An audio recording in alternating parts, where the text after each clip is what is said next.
Une lune entre deux maisons, c'est l'histoire de deux personnages complètement différents qui apprennent tout doucement à devenir amis.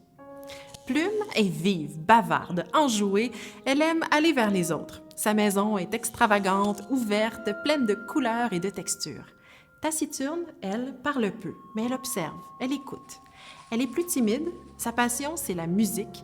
Sa maison est haut perché, un peu difficile d'accès, un peu cachée.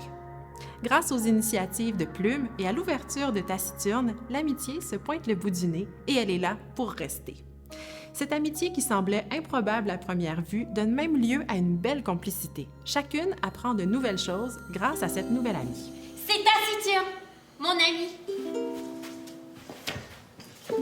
Elle a promis de m'apprendre à jouer de la musique. C'est la première fois que je vois tant de choses pour faire de la musique. Elle en a même dans ses poches. Tantôt, vous allez voir.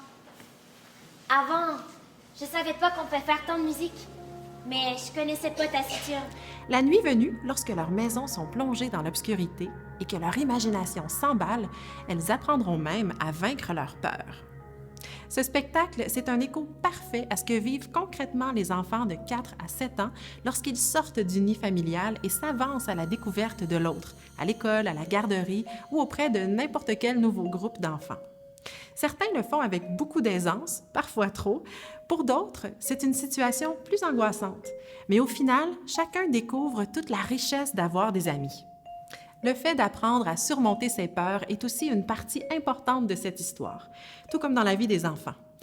Dans le spectacle, on voit Plume et Taciturne s'imaginer un monstre devant des ombres nocturnes et découvrir plus tard que leur imagination leur jouait des tours.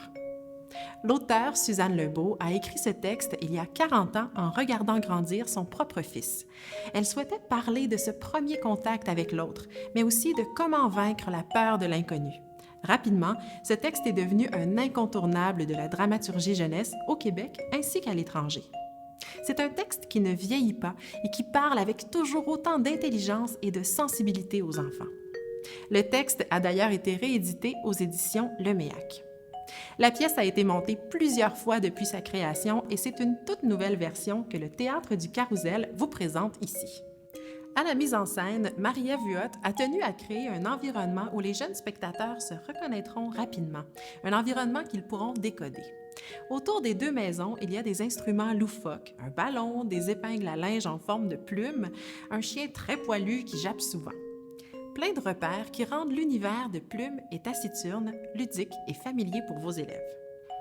Une lune entre deux maisons, un spectacle tout en douceur, vraiment très beau et qui vous permettra d'aborder avec vos élèves l'ouverture à l'autre et au monde.